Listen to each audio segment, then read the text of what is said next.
Halo semua, salam sejahtera Malaysia. Tuan-tuan dan puan-puan, selamat datang ke channel Fels Lifestyle. Sebelum ini kita digemparkan dengan satu lagi isu ataupun satu lagi case rasuah bernilai RM15 juta. Dan yang menggemparkan seterusnya adalah nama Ketua Pembangkang, salah satu pemimpin tertinggi Perikatan Nasional, pun dikaitkan dengan rasuah RM15 juta tersebut. Saudara-saudara, akhirnya Hamzah Zainuddin dipanggil oleh SPRM.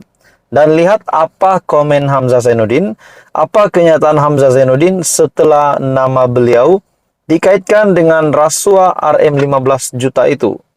Dalam satu artikel berita yang panas yang bertajuk, Hamzah hairan, nama saya diheret dalam pertuduhan rasuah. Ketua Pembangkang Hamzah Zainuddin berkata, tindakan memetik namanya dalam pertuduhan terhadap seorang Datuk Seri semalam bertujuan untuk mencemarkan reputasinya. Pertuduhan rasuah terhadap individu yang bernama Sim Chuh Tiam menyebutkan bahawa ia membabitkan projek-projek di bawah Kementerian Dalam Negeri KDN semasa saya menjadi menteri. Malah pertuduhan tersebut juga menyebutkan nama saya. Itulah yang janggal dan menghairankan saya, kenapa nama saya disebut, sedangkan saya tiada pembabitan langsung. Bila diperhalusi keempat-empat pertuduhan tersebut, ia menyebut bahawa suapan adalah untuk mendapatkan apa-apa projek milik agensi-agensi di bawah Kementerian Dalam Negeri. Jadi, apakah projek yang menjadi hal perkara rasuah yang dimaksudkan? Katanya pada kenyataan media malam tadi. Nah, pada akhirnya saudara-saudara, Hamzah Zainuddin setelah beliau dikaitkan dengan pertuduhan berkaitan dengan rasuah RM15 juta itu, itulah pengakuan Hamzah Zainuddin sebentar tadi. Dia juga berkata demikian ketika mengulas 4 pertuduhan rasuah terhadap SIM di Mahkamah Session Kuala Lumpur semalam atas 1 pertuduhan meminta dan 3 pertuduhan menerima rasuah membabitkan RM15 juta yang kononnya berlaku 2 tahun lalu, dan pada ketika itu beliau menteri di dalam kementerian tersebut. Berdasarkan 4 pertuduhan rasuah, lelaki berusia 63 tahun itu didakwa melakukan kesalahan itu antara Jun, tarik tertentu tidak disebut, dan 30 Julai 2021 sebagai dorongan untuk Hamzah yang ketika itu Menteri Dalam Negeri semasa pentadbiran Perikatan Nasional untuk membantu Asia Coding Center Sendirian Berhad untuk mendapatkan sebarang projek daripada agensi di bawah kementerian berkenaan. Hamzah juga menyoal kenapa keterangannya direkam pada petang semalam bermula kira-kira pukul 4.30 petang hingga pukul 7 malam oleh pegawai SPRM selepas pertuduhan ke atas SIM telah dibawa ke mahkamah. Pertuduhan yang mengheret nama saya ini jelas bertujuan untuk merosakkan nama baik saya, Bersatu dan Perikatan Nasional. Lebih-lebih lagi, timbalan Perdana Menteri merangkap Presiden UMNO, Ahmad Zahid Hamidi, sebelum ini secara terbuka menyebut rancangan untuk mewujudkan kluster mahkamah dari kalangan pemimpin Bersatu dan PN.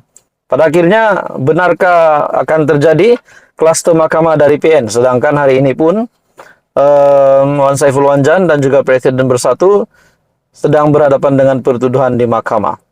Jadi saudara-saudara, apa komen Anda? Teruskan bersama di dalam channel ini. Info padu, info hangat disediakan di dalam channel ini. Jangan lupa tekan butang like, share, dan subscribe. Halo semua, salam sejahtera Malaysia. Selamat datang ke channel Fels Lifestyle. Tuan-tuan dan puan-puan sekalian yang saya hormati, hari ini saudara-saudara terdapat satu tajuk berita yang panas mengejutkan.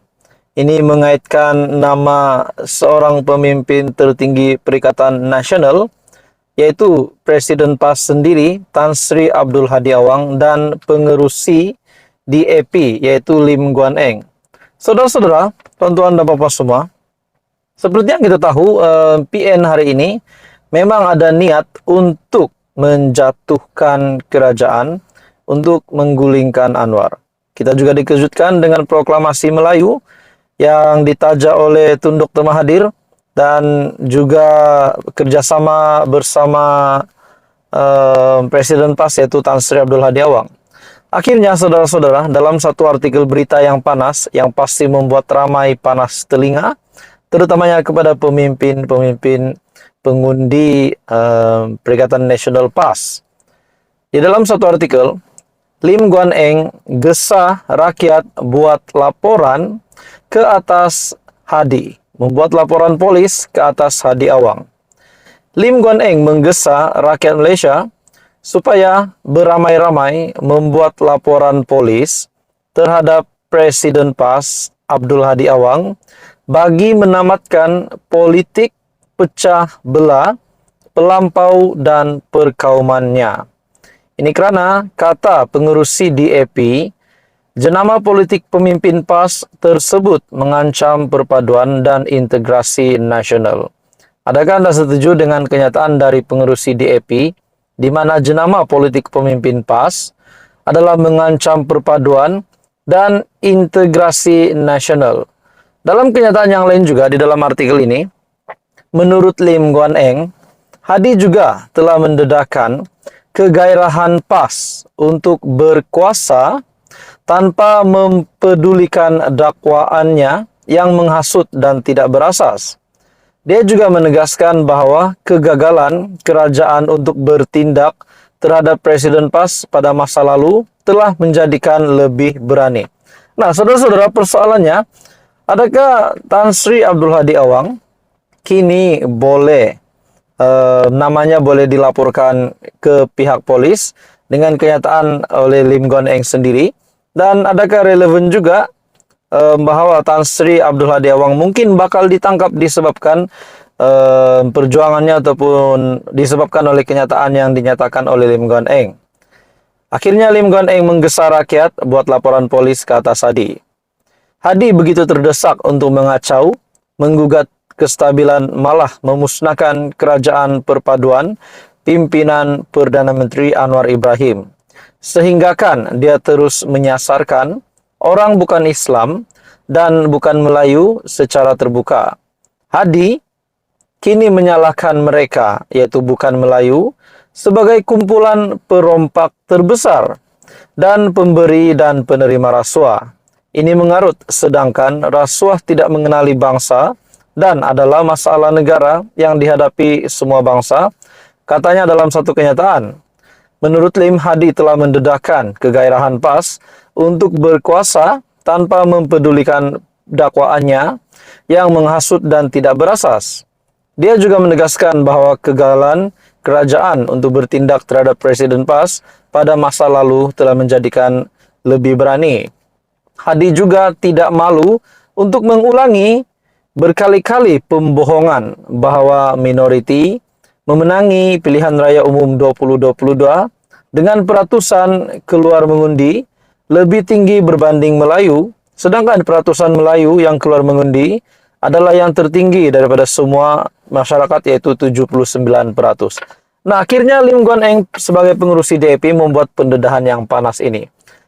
Bagaimana orang Islam hilang kuasa sedangkan semua jawatan penting dalam negara dipegang oleh orang Melayu dan orang Islam? Malah dalam kabinet yang mempunyai 28 anggota, hanya ada 9 menteri bukan Islam. Dan daripada 148 ahli parlimen kerajaan perpaduan, 77 adalah beragama Islam, yaitu lebih berbanding 72 ahli parlimen Islam dalam PN. Nah, akhirnya pendedahan ini pasti membuka mata, telinga, dan minda orang ramai. Akhirnya saudara-saudara, Lim Guan Eng menggesa rakyat buat laporan polis ke atas Hadi. Jadi saudara-saudara, apa komen Anda? Teruskan bersama di dalam channel ini. Untuk info yang selanjutnya, jangan lupa tekan butang like, share, dan subscribe.